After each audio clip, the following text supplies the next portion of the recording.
À tous et à chacun, chacune, un cordial shalom. Que le Seigneur vous bénisse. Pour vous servir pour ces quelques minutes dans Parole de vie, le pasteur Walter Zanzen qui vous amène les bonnes salutations de mon pays d'origine, la Suisse. Tous les chrétiens vous saluent et nous sommes très heureux de nous associer à votre travail ici en apportant la merveilleuse parole de Dieu, parole éternelle, parole qui a toujours quelque chose à nous dire, qui nous soutient, qui nous porte, qui nous édifie, qui nous nourrit, parce que quand Dieu nous parle, quand Dieu nous touche, eh bien, il se passe toujours quelque chose de bien. Je vous invite à lire avec moi dans le psaume 11, le verset 3. Quand les fondements sont renversés, le juste, que fera-t-il? C'est une question. Quand les fondements sont renversés, le juste, que fera-t-il? Je vous invite à prier avec moi. Seigneur notre Dieu, nous croyons que ta parole, aujourd'hui, est une parole de vie et qu'elle va nous rejoindre. Nous demandons que le Saint-Esprit agisse maintenant même pour rejoindre les besoins de chacun. Amen. Ne trouvez-vous pas que depuis tout un temps, depuis tout un certain nombre de mois, et même depuis pratiquement 2 ans, il y a comme un vent d'instabilité qui fait le tour de la planète, le tour de la Terre, et nos sociétés, nos pays, nos continents sont littéralement déstabilisés par cette pandémie qui a pris une ampleur mondiale. Et ce vent d'instabilité a généré des craintes, a généré des angoisses, a généré des questions, a généré un bouleversement et un besoin de s'adapter continuellement dans ce que nous faisons. Et la question, c'est, est-ce que c'est nouveau tout cela? Est-ce que cela n'a pas déjà existé? Bien sûr que cela a existé, il n'y a rien de nouveau. Ces choses ont déjà eu cours dans les siècles passés. Et je ne vais pas entrer en détail sur un historique par rapport à ces choses, mais la parole de Dieu nous dit, quand les fondements sont en train de trembler, lorsque les fondements sont déstabilisés, renversés même, comment va se comporter le chrétien? Comment va se comporter cette personne que vous êtes, que je suis, qui se dit être ancrée en Jésus-Christ? Comment allons-nous faire la différence? Jésus a dit, vous aurez des tribulations dans le monde, mais prenez courage, j'ai vaincu le monde. Dans l'Apocalypse, au chapitre 3, verset 10, il est dit également qu'une promesse extraordinaire pour les chrétiens qui vivent dans des temps tels les nôtres, eh bien, il dit que je te garderai à l'heure de l'épreuve qui va venir sur le monde entier. Et nous sommes en train de vivre une épreuve qui est vécue dans sa globalité dans le monde entier. Je te garderai. Mon ami, aujourd'hui, vous êtes gardés. Dieu vous garde dans la mesure où vous êtes en Christ, dans la mesure où vous êtes son enfant, ou dans la mesure où vous lui appartenez, alors réellement, le Seigneur promet de vous garder. Ceci dit, j'aimerais avoir une pensée avec vous pour tous ceux qui vivent des tribulations importantes, énormes, et qui sont très très nombreux sur la surface de la Terre. Il y a aujourd'hui plus de 300 millions, vous avez bien entendu, 300 millions de chrétiens qui souffrent simplement par le fait qu'ils portent en eux le nom de Jésus. Ces chrétiens vivent des souffrances de toutes sortes. Et ces chrétiens ont besoin de notre soutien, notre prière. Pour eux, ce n'est pas nouveau ce que nous vivons depuis 2 ans avec la pandémie, mais nous voulons être les uns avec les autres. Ce que cette pandémie a généré, je le remarque un peu partout où je passe, eh bien, c'est une intensité de prière qui a augmenté.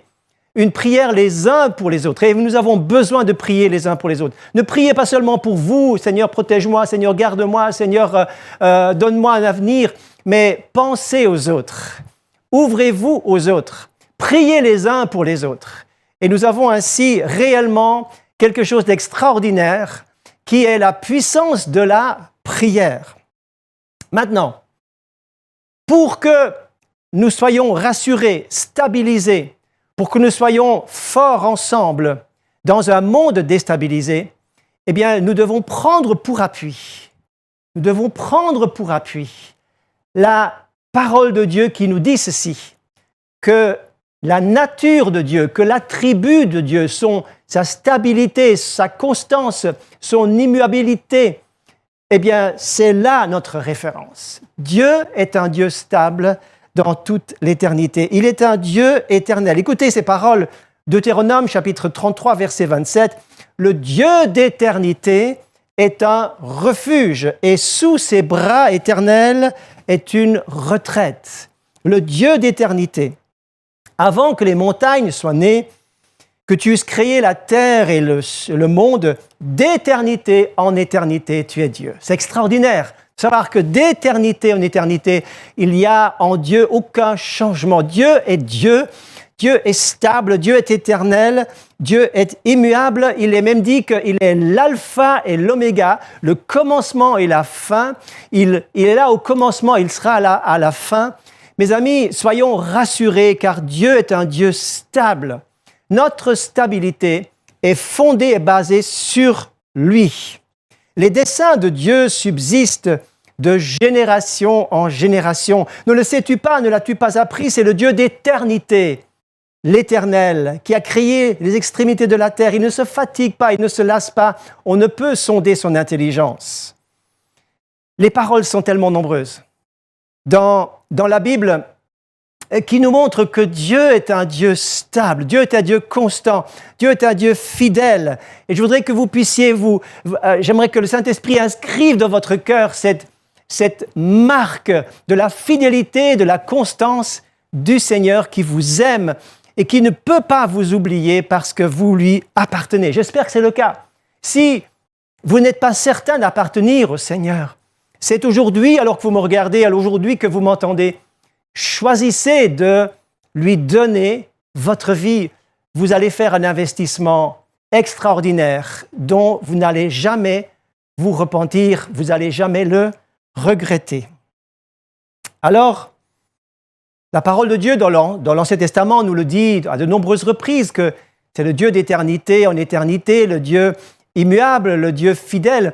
Mais aussi dans le Nouveau Testament, nous voyons que Jésus a dit, la parole de Dieu dit par rapport à Jésus que Jésus-Christ est le même hier, aujourd'hui et éternellement. Il n'y a en lui aucune ombre de variation. Tenez, je parle d'ombre. Eh bien, l'ombre nous fait penser au soleil. D'ailleurs, le soleil est une des images extraordinaires qui nous aide à comprendre la stabilité, la constance de la nature de Dieu.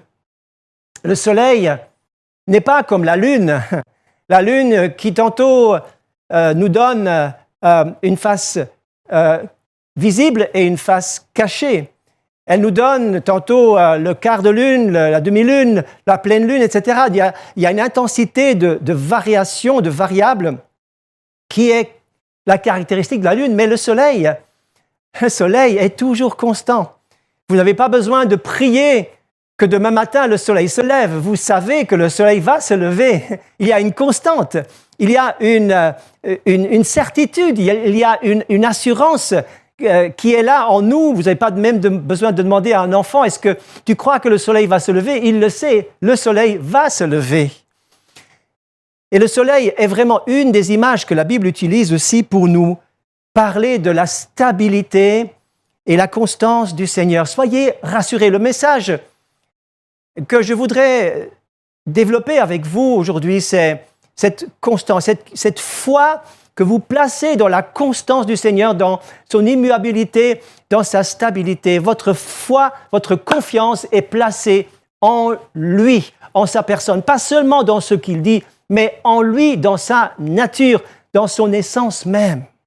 Basez votre vie sur la nature de Dieu et faites connaissance, développez votre savoir biblique en sachant qui est Dieu, en ouvrant cette parole et en la lisant systématiquement. Donc, je disais que le soleil parle de la stabilité du Créateur. Il est dit « L'Éternel est un soleil et un bouclier ». Psaume 84, verset 12, ou encore Malachie, chapitre 4, verset 2. « Mais pour vous qui craignez mon nom, se lèvera le soleil de la justice et la guérison sera sous ses ailes. Le soleil est vraiment cette image qui nous aide à comprendre la stabilité du Seigneur. Il y a une deuxième image que je voudrais aussi développer un peu avec vous, afin que, voyez-vous, les images, ça nous parle davantage, c'est plus concret, ça nous aide à être rassurés dans cette compréhension du Dieu invisible. Il est comme un soleil qui, lui, dans sa force sur notre vie, et qui est stable, qui est toujours là. Et je sais que demain matin, le soleil va se lever. Je sais que demain matin, Dieu sera fidèle. Je sais que demain matin, Dieu sera là et que sa présence ne fera pas défaut. La deuxième image, c'est l'image du rocher. Écoutez, confiez-vous en l'Éternel, dira le prophète Ésaïe. Confiez-vous en l'Éternel, car l'Éternel est le rocher des siècles, le rocher des siècles. Un rocher qui ne bouge pas. Avez-vous déjà remarqué, avez-vous déjà vu, lorsque à la plage, les vagues de la mer se jettent sur les rochers, elles vont, elles viennent, elles se déchaînent en furie et se jettent contre les rochers qui, eux, ne bougent pas d'un millimètre.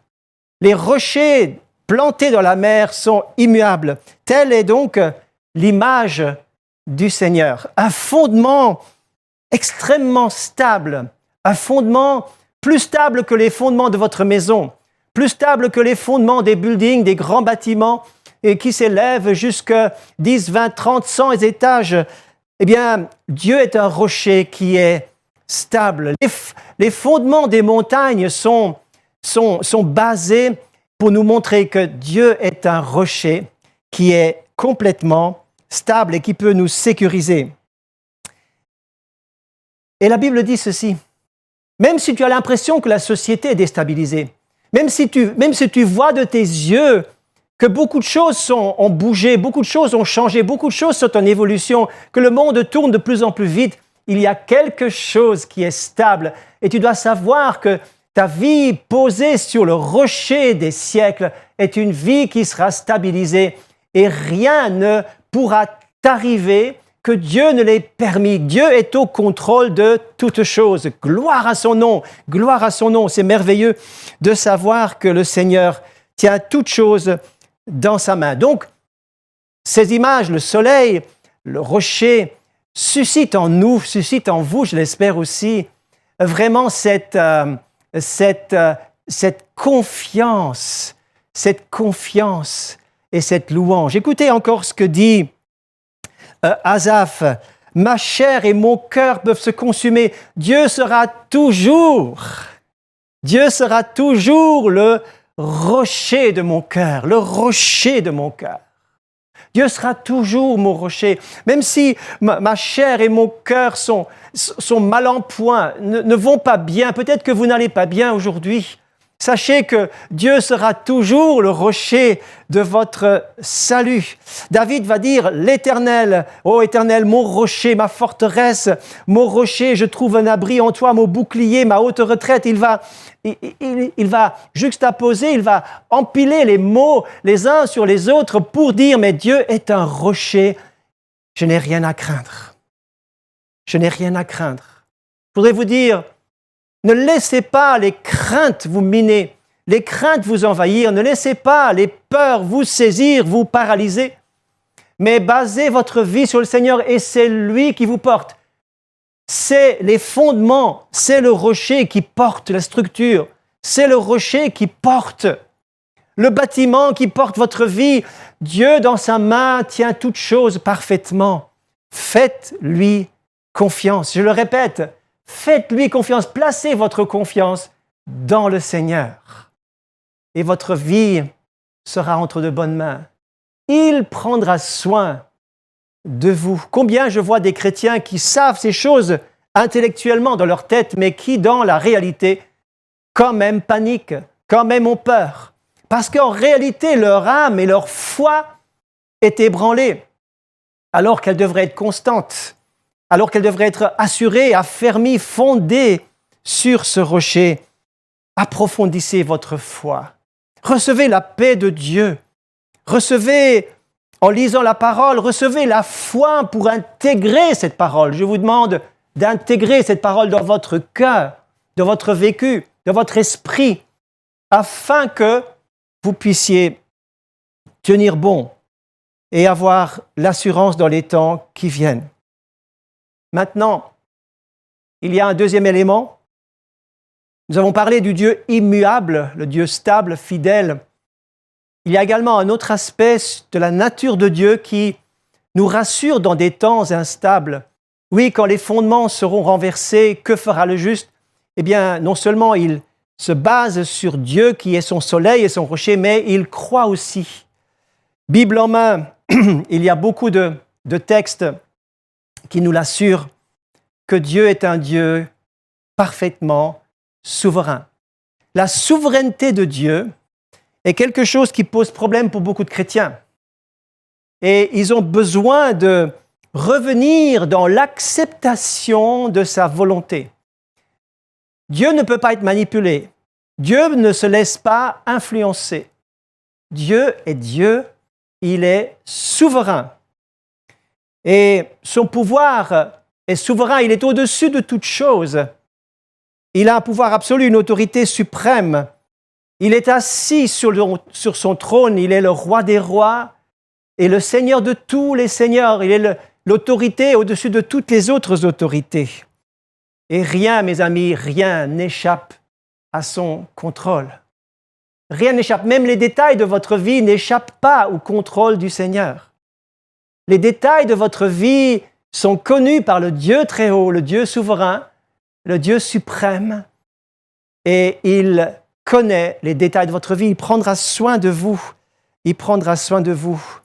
Il est dit dans Éphésiens chapitre 1 qu'il opère toutes choses selon le conseil éternel de sa volonté. Sa volonté est quelque chose que nous devons aimer, que nous devons accepter, que nous devons choisir toujours à nouveau, et que sa volonté puisse vraiment primer dans notre vie. Dans cette année également, que sa volonté soit pour vous quelque chose de très important, même de primordial, au-dessus de nos propres projets, au-dessus de nos propres volontés. Alors nous disons Seigneur, je te donne tout, mais en réalité, souvent nous mesurons et nous faisons nos propres projets qui doivent fonctionner, nous allons tout mettre ensemble, nous allons bouger les choses pour que ça marche. C'est pas ça. Quand nous sommes dans sa volonté, Dieu dirige toutes choses. Et nous sommes dans la paix, c'est lui qui nous porte. Nous voyons ça dans plusieurs exemples. Il y a, par exemple, l'histoire de Joseph qui a compris dans toutes ces épreuves, lui, le fils bien-aimé de son papa Jacob, qui a été vendu par ses frères, il est parti en Égypte. Et là, il lui arrive toutes sortes de choses. Il a été également à la maison de Potiphar, puis il a été, finalement, cette histoire avec la femme de Potiphar l'a amené en prison. Il est en prison pendant 2 ans, on l'oublie en prison tout à coup. Il revient et devient premier ministre de l'Égypte. Ses frères arrivent, vous connaissez l'histoire, parce qu'il y avait la famine. Et c'est là que Joseph va dire ceci: « Mes frères, ne vous affligez pas. Dieu avait prévu toutes choses. Ne soyez pas fâchés de m'avoir vendu, car c'est pour vous sauver la vie que Dieu m'a envoyé devant vous. » Je vous parlerai dans une autre émission, dans un autre message, plus en détail de cette histoire, de ce récit. Vous allez voir à quel point ce récit est absolument extraordinaire et parle de la souveraineté de Dieu. Il vous arrive des choses misérables, des choses malheureuses, des choses qui vous contrarient, des circonstances adverses et des injustices même. Rassurez-vous, Dieu est souverain. Dieu est souverain et je veux refuser de contester cela. Même Job, qui ne comprenait rien à cette épreuve qui lui arrivait, ne comprenait pas ce qui lui arrivait, il va dire « Dieu est sage et le conseil et l'intelligence sont à lui. Je ne comprends pas, mais lui comprend. Je ne sais pas, mais lui, il sait. Je ne peux pas, mais lui, il peut. » Mes amis, cette souveraineté de Dieu est également un fondement. Je vous parle aujourd'hui du fondement de votre vie dans un monde déstabilisé. Le fondement de notre vie doit être basé sur l'éternité du Seigneur, la fidélité du Seigneur et sur sa souveraineté. Regardez ce que dit Habakkuk, le prophète. Il va dire, eh bien, il n'y aura plus de fruits, il n'y aura plus de bétail, il y aura l'oppresseur qui va marcher contre nous, le figuier ne fleurira plus, l'olivier va manquer. Et puis il va dire, toutefois, malgré tout cela, mes yeux intérieurs sont fixés sur autre chose. Mes yeux charnels voient tout cela et je suis apeuré, je suis déstabilisé, je suis dans la crainte. Mais les yeux de ma foi disent « Dieu est là ». Dieu est là malgré tout. Même si mes yeux charnels ne le voient pas, ne le remarquent pas, je sais que Dieu est en contrôle. Mes amis, je voudrais que ces simples paroles que je vous partage aujourd'hui résonnent en vous, vous donnent de l'espérance, vous donnent de la foi, vous donnent de la confiance, car Dieu ne peut pas vous tromper. Il est éternel, il est souverain, il est fidèle à toutes ses promesses. Je reviens à Habakkuk qui disait « Toutefois, je veux me réjouir dans le Seigneur, je veux me réjouir dans le Dieu de mon salut. L'Éternel est ma force. Il rend mes pieds semblables à ceux des biches et il me fait marcher sur des lieux élevés. » Quelle parole extraordinaire que je vous laisse aujourd'hui, car le Seigneur va vous élever, va vous porter, va vous donner la foi pour affronter, pour confronter dans vos responsabilités que vous allez prendre. Il va vous élever pour marcher également sur des lieux élevés, pour marcher dans la victoire, pour marcher dans la confiance, pour marcher dans la louange. Même si vous avez envie de pleurer, même s'il vous manque plein de choses, vous allez quand même, toutefois, encore louer Dieu. Alors, je termine ce message en disant, mes amis, ne vous laissez jamais prendre dans la contestation.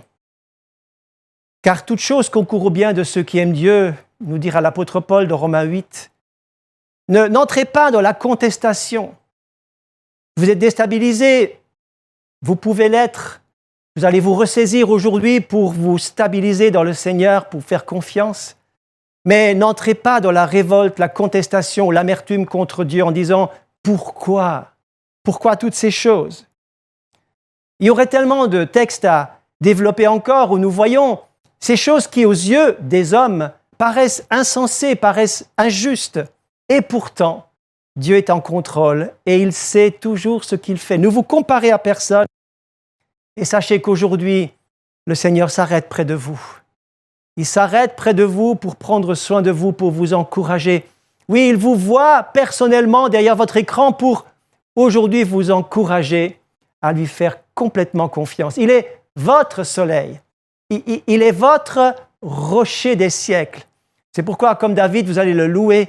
Je te bénis, je t'aime, ô Éternel, mon rocher, mon libérateur, ma haute retraite, mon abri, mon asile. Eh bien, Seigneur, je te fais confiance et je veux te louer. J'aimerais que vous puissiez terminer ce temps d'écoute aujourd'hui, alors que je vous ai servi de tout mon cœur.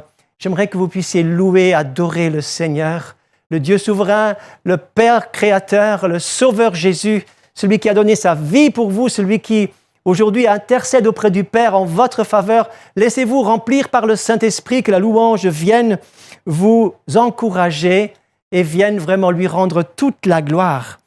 Si je refuse la contestation, je choisis la louange. Et cette louange va vous donner une paix parfaite dans le Seigneur. Écoutez encore, je me couche et je m'endors, car toi seul, ô Éternel, tu me donnes la sécurité dans ma demeure. Tu es mon rocher, tu es mon soleil, tu es mon fondement. Le Dieu d'éternité est un refuge et sous ses bras éternels est une haute retraite. Si vous tombez, mes amis, eh bien vous allez tomber dans le filet de sécurité, dans les mains du Seigneur. Le Seigneur, rien ne lui échappe, il est en contrôle de toutes choses. Que son nom soit béni, que son nom soit béni. Quelle joie de savoir que nous avons un Dieu comme lui. Quelle joie de savoir que sa parole nous permet de découvrir qui il est. Et je suggère que nous puissions terminer par la prière afin que vous puissiez aujourd'hui prendre courage. Seigneur notre Dieu, merci parce que tu te révèles encore aujourd'hui. Ta parole nous dit qui tu es. Et notre fondement est basé sur ta personne. Pas seulement sur ta parole, mais sur ta personne, sur qui tu es. Tu es mon rocher, tu es mon soleil. Il n'y a en toi aucune ombre de variation. Et Seigneur, je te bénis. Je te demande vraiment que chaque personne à l'écoute, chaque personne soit touchée.